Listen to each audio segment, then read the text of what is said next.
Quantum Verde lajša bolečino in oteklino pri vnetju v ustni votlini in žrelu. Pred uporabo natančno preberite navodilo. O tveganju in neželenih učinkih se posvetujte z zdravnikom ali s farmacevtom. Onitek zdravilni lak za zdravljenje zmernih do blagih glivičnih okužb nohtov.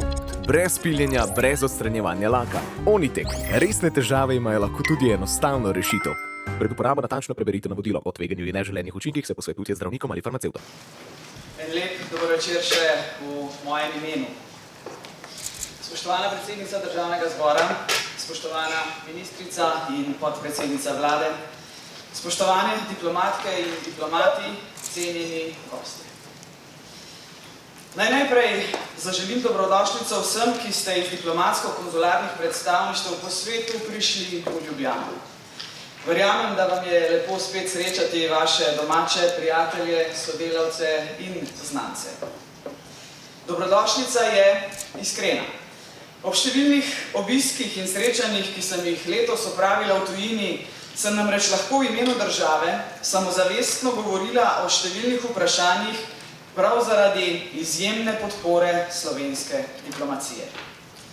Zato vsem vam, ki ste po svetu, tistim, ki ste v Mladiki, na Gregorčičevi, na Jablah in še kje, velika in iskrena hvala.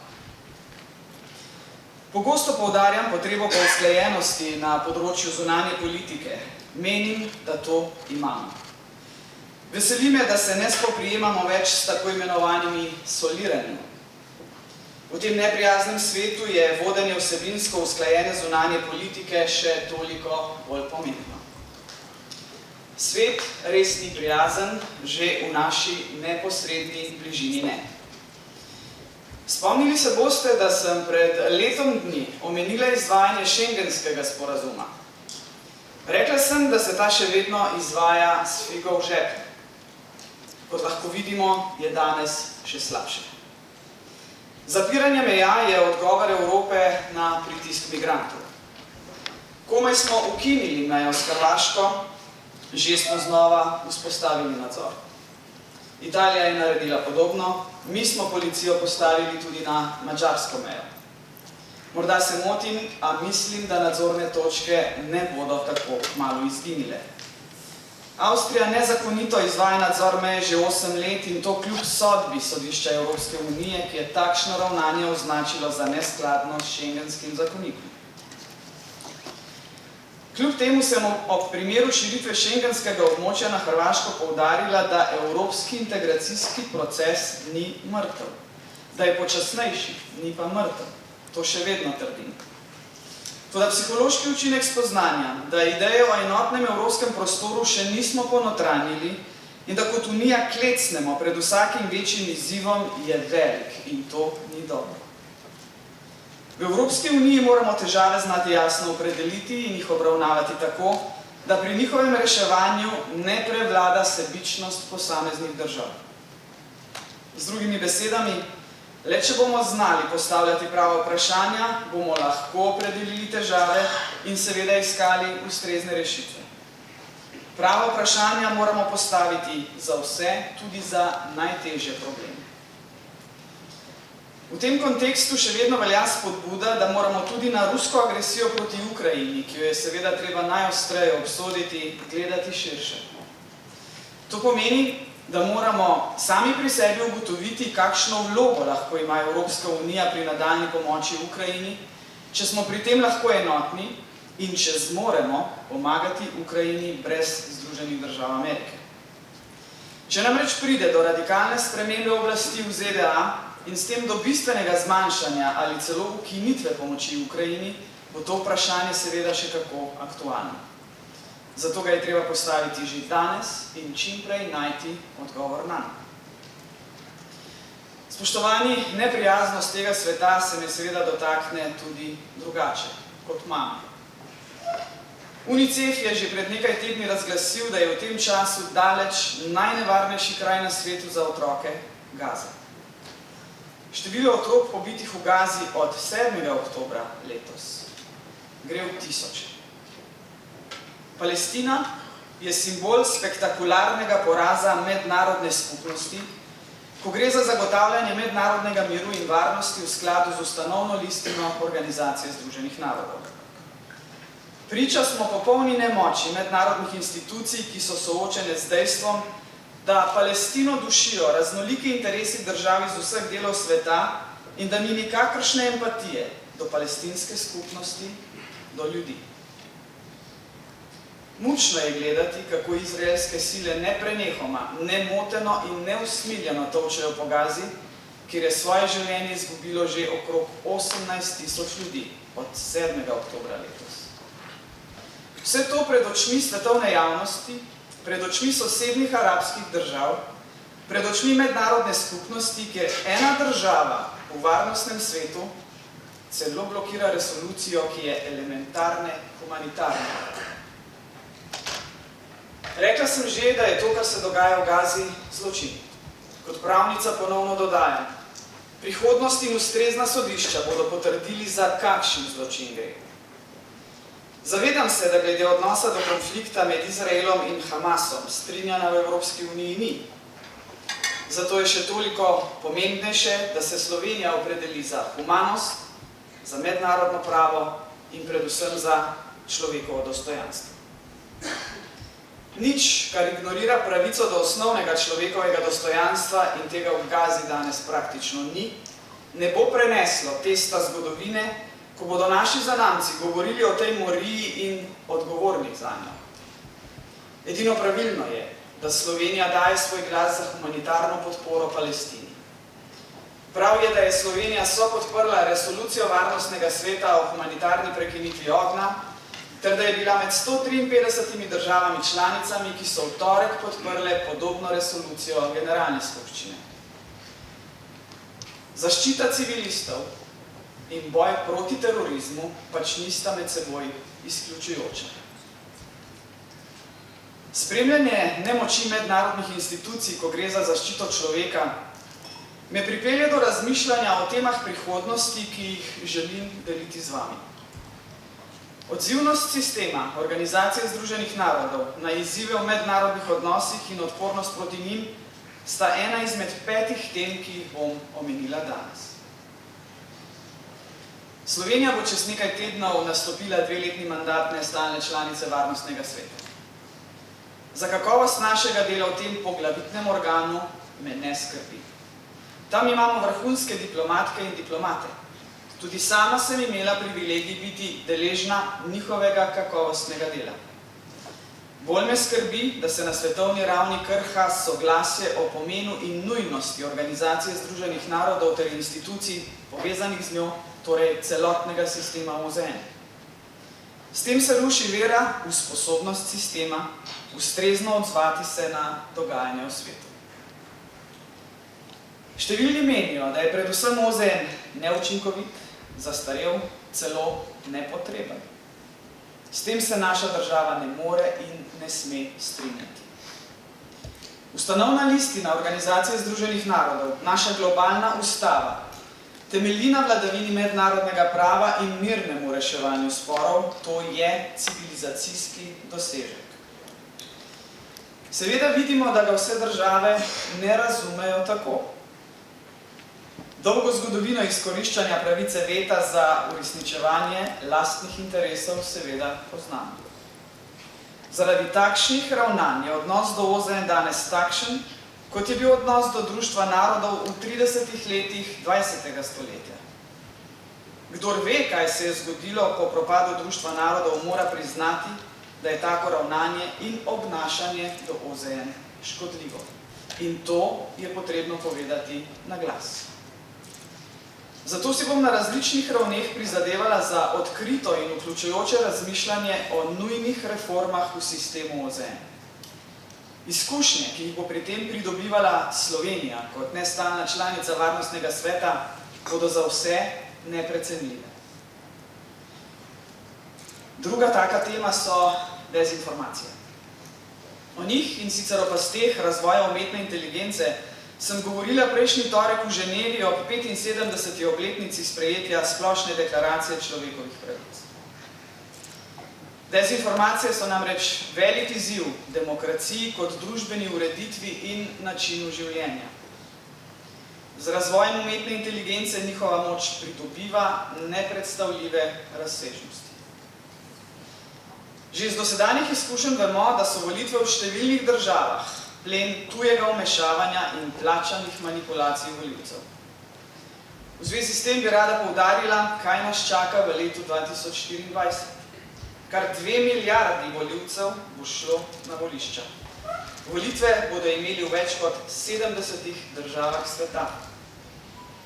Za številne med njimi lahko predvidevamo, da bodo volilni izidi vplivali na stabilnost mednarodne skupnosti. Težko je izbrati, izidi katerih volitev v letu 2024 so ključni za Slovenijo, čeprav tudi teh, ki pravkar potekajo v Srbiji, ne kaže podcenjevati. Zagotovo ni nepomembno, da bodo naslednje leto volitve v Avstriji in na Hrvaškem. Pozorni moramo biti na evropske volitve. Zanimanje zanje je ogromno, kar ne preseneča, na celini vre. Populizem dobiva čedalje večjo težo in seveda si te sile želijo, da svojo agendo udejanjajo tudi v Evropskem parlamentu. Če pogledamo še izven Evrope, ni vseeno, katero pot bo izbrala Indija, država z največjim številom prebivalcev na svetu, toda večina oči bo seveda uprtih v Združene države Amerike. Če tam oblast prevzame populistična struja, se lahko zgodi, da bo nadaljevanje pomoči v Ukrajini postalo vprašljivo. Utegnemo doživeti ponovno rahljanje vezi z NATO-m, absolutno brezpogojno podporo ZDA Izraelu, nezainteresiranost za spoštovanje človekovih pravic ter umik s podnebnih pogajanj. Ne vemo, ali bo res tako. Tisto, kar pa iz izkušenj zadnjih ameriških volitev vemo, je, da bodo pretendenti na oblast izkoristili prav vsa sredstva, ki so jim na voljo, tudi laganje, da bodo prepričali volivce. Zato je, ponavljam, o dezinformacijah treba govoriti in iskati rešitve, da bo njihov vpliv čim manjši. Sprejeti moramo, da nas bo agresivno širjenje dezinformacij spremljalo kot epidemija. Tretje področje, ki mu ob prizadevanjih za feministično zunanjo politiko namenjam, tako kot zunanja ministrica, kar nekaj časa, je zavzemanje za enakomerno zastopanost spolov na visokih položajih. Slovenija mora biti na tem področju dejavna in aktivna sogovornica. Ženske predstavljamo polovico svetovne delovne sile, toda njihova vloga in teža v družbi sta še zdaleč od zaželenih. Vedno znova šokira ocena, da bo trajalo še 140 let, preden bo dosežena enakopravnost pri zastopanosti spolov na vodilnih položajih. Slovenija si bo prizadevala, kot sem se v njenem imenu že sama na septembrskem zasedanju Generalne skupščine, za boljšo zastopanost žensk pri predstavljanju temu pomembnemu, pri predsedovanju temu pomembnemu svetovnemu organu. Doslej so v 78 letih njenega delovanja Generalni skupščini namreč predsedovale, veste koliko? Samo 4 ženske od 78 možnosti. Ta slovenska pobuda bo s časoma pridobila širšo podporo med državami članicami. V to res iskreno verjamem. Pri tem vsi skupaj računamo seveda tudi na vašo pomoč, spoštovane diplomatke in diplomati. Da boste med svojimi stiki in sestanki dosledno izražali podporo večjemu zastopstvu žensk v odločevalnih in predstavniških organih ter podprli tudi konkretni predlog za izmenjujoče letno predsedovanje Generalni skupščini Združenih narodov. Naj eno leto predseduje moški, drugo leto ženska. Seveda taka pobuda ne bo odpravila neenakosti, a prav vsako, tudi simbolno dejanje šteje. Za Slovenijo je to še toliko pomembnejše, saj zna utirati pot pobudam, ki so se še včeraj zdele idealistične. Kdo ne bi bil ponosen na uveljavitev človekove pravice do zdravega in čistega okolja, kjer je bila vloga slovenske diplomacije ključna. In to me pripelje do 4. teme, mednarodno varstvo okolja. Vode so in ostajajo pomemben del mojih aktivnosti, ker se iskreno zahvaljujem za vso podporo, ki sem je bila deležna na vodnem vrhu v New Yorku. A za to priložnost bi se rada vrnila k pravkar končanemu COP28. Tam smo nekaj dosegli in vemo, kje bo naslednji COP. Nisem pa optimistična, ko skušam oceniti, koliko je v mednarodni skupnosti resničnega, iskrenega zavedanja, da smo sredi globoke, trojne, planetarne krize. Krize zaradi podnebnih sprememb, krize zaradi hitrega izgubljanja biotske raznovrstnosti in krize onesnaževanja. O teh krizah se doma in v tujini pogovarjamo veliko, a še vedno premalo. Očitno premalo, saj je žal kljub določenim premikom izkupiček mednarodnih podnebnih pogajanj preskromen. Po preboju v obliki pariškega podnebnega sporazuma leta 2015 njegovo uresničevanje ni dovolj hitro. Če bo šlo tako naprej, se bo planet dodatno segrel za 3 do 4 stopinje Celzija v primerjavi s predindustrijsko dobo. Znanost svari, da je pregretje ozračja za več kot 1,5 stopinje Celzija točka brez vrnitve, po kateri bodo pogoji za naše življenje veliko težji in slej ko prej nemogoči. Pri tem se Slovenija zaradi svoje danosti segreva celo 2-krat hitreje od svetovnega povprečja. Na to premalo opozarjamo, zato sem temu področju nekaj besed namenila tudi v sredinem govoru v državnem zboru. Tudi o revščini in mednarodnem varstvu okolja prav tako premalo govorimo. Premalo opozarjamo, da revni za nastalo stanje ne nosijo velike odgovornosti. Njihov ogljični odtis je zanemarljiv, vsekakor neprimerljiv s trpljenjem, ki je posledica njihove revščine. K okoljski in še posebej podnebni pravičnosti doma in po svetu, na primer v odnosu do tistih, ki živijo v energetski revščini, sem prav tako pozivala in bom pozivala ob vsaki priložnosti. Podnebno pravičnost je treba vključiti tudi v prizadevanja za ohranjanje mednarodnega miru in varnosti. Ja, tudi to bo ena od naših nalog kot nestalne članice Varnostnega sveta Združenih narodov, za katero pa vas, dragi diplomatke in diplomati, prosim, res prosim, da se je lotimo kar najbolj zavzeto. Odločno moramo zastopati stališče, da je podnebna kriza postala eden ključnih virov revščine, nasilja, vojn, ki lahko ponovno do temeljev zamajajo naš planet. V tem kontekstu naj poudarim, da mednarodna skupnost ta trenutek prispeva vsega 5% sredstev za doseg ciljev trajnostnega razvoja. Z dvigom sredstev za razvojno pomoč bi in bo Slovenija pokazala, da ji je mar. Za konec bi se rada še enkrat vrnila k Evropski uniji. Kot posebno 5. temo jo poudarjam zaradi 2 med seboj povezanih dejavnikov, ki sta v zunanjepolitičnem kontekstu pomembna za prihodnost Unije in s tem tudi Slovenije. To sta širitev in reforma. Glede širitve sem prepričana, da je v našem strateškem interesu, da v EU vstopijo vse države Zahodnega Balkana in tudi države iz vzhodne soseščine, ki so postopke pridruževanja EU šele začeli. Širitev EU je za nas pomembna, tako gospodarsko kot tudi varnostno. Če EU ni dovolj dejavna v teh regijah, geopolitični prostor preprosto zapolnijo druge sile. Njihov namen je jasen: destabilizirati regije ter povečati svoj politični in gospodarski vpliv. Drugo področje je reforma Evropske unije. Gre za stalni proces, kjer je pomemben vsak premislek, kako naprej. Poročilo francosko-nemške delovne skupine pomeni tak premislek. Poročilo predlaga številne reforme in instrumente za njihovo doseganje. Ključni izziv bodo spremembe načina dela v Svetu Evropske unije in sicer tako, da učinkovito delovanje ne bo žrtev preferenc posameznih držav, zamaskiranih v skrb za državne interese. Za zdaj sicer še ni politične volje za precejšnje vsebinske spremembe, ki bi nas vodile v novo pogodbo. Pred nami je torej obdobje razprav in iskanja rešitev, ki se bodo, upam, oblikovale kot manjši koraki, ki jih bodo izpeljale evropske institucije, in s tem ni nič narobe. Evropska unija je preživela prav zato, ker so države razumele, kako pomembno je soglasje med njimi. Razdeljena Evropa v svetu ne bo pomenila nič.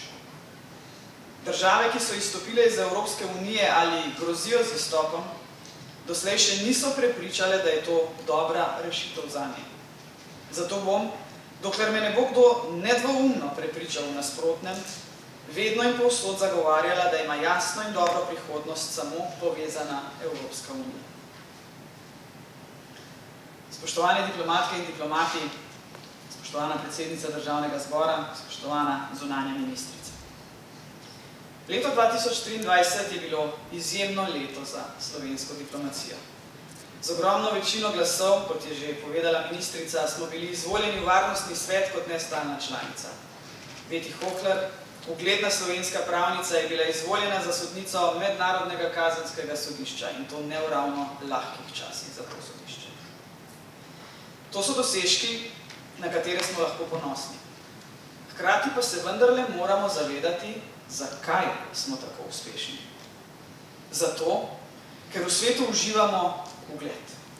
Zato, ker smo načelni in ker se ne uklanjamo posamičnim interesom. Ponosna sem, da sem predsednica take države in tako državo bom z veseljem še naprej predstavljala v tujini. Seveda se zavedam omejenih pristojnosti, ki jih ima predsednik oziroma predsednica v odločevalskih procesih naše države. Morda sem naivna, ko rečem, da nas v našem delu za Slovenijo ne sme voditi posamična, vase zaverovana politika posameznih kabinetov, temveč le usklajeno delovanje v dobro države brez izključevalne retorike. Morda sem naivna, ampak v tak način dela verjamem. Tak način dela ne nazadnje potrjuje praksa. Enoletne izkušnje dejavnosti v tujini namreč kažejo, da me številni, ne samo predsedniki, tudi podjetniki, predstavniki mednarodnih nevladnih organizacij, vplivne posameznice in posamezniki, visoki funkcionarji mednarodnih vladnih organizacij, redno sprašujejo za stališča Slovenije, za mnenja, za nasvete in podporo. Tu res imamo veliko prostora za prepričevanje in zagovorništvo, ko gre za promocijo idej, vrednot, interesov, koristnih za državo, za Slovenijo.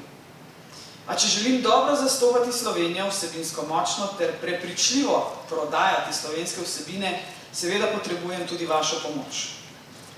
Zdaj me že toliko poznate, da veste, da preberem vse vaše opomnike, ampak res jih preberem, čisto vse. Zato na dvostranska in večstranska srečanja ne prihajam nepripravljena. In to se ne bo spremenilo, ne v naslednjem letu in ne v celotnem mandatu. Na koncu bi z vami želela deliti še eno misel. Seveda vem za težave, ki pestijo vas in našo diplomacijo. Zato vaše delo in predvsem entuziazem globoko cenim. Jasno je, tokrat pa vem, da nisem naivna, da samo entuziazem kakovost težko vzdržuje. Zato si iskreno želim, da bi prihajajoče leto prineslo boljše novice tudi za vas. Prepogosto se vas razume kot nekaj samoumevnega. Morda prav zato kot družba podcenjujemo spremembe, ki se dogajajo v svetu in ne opazimo, da prihajamo v obdobje, ko vas bomo potrebovali bolj kot kdajkoli prej. In seveda pri tem še zdaleč ne mislim samo na predsedovanje Varnostnemu svetu Organizacije združenih narodov. Preizkušenj bo veliko več. Zato bo zelo pomembno, da boste v vseh diplomatsko-konzularnih predstavništvih držali skupaj, morebitna nesoglasja pa čimprej odpravili. Ker ne pozabimo, v službi, v kateri smo, ne delamo za šefe, ne delamo za kabinete, ampak delamo za državo. Podrejanje države lastnim interesom in kapricam pomeni njeno slabitev in nespoštovanje, tega pa si v teh nemirnih časih resnično ne moremo privoščiti. Če zaključim, vsem vašim družinam in vam želim ene mirne in lepe božične praznike, en prijeten skok v novo leto, v leto 2024 in mislim, da boste ta zadnji stavek vsi iskreno delili z menoj, leto, ki naj prinese mir. Hvala.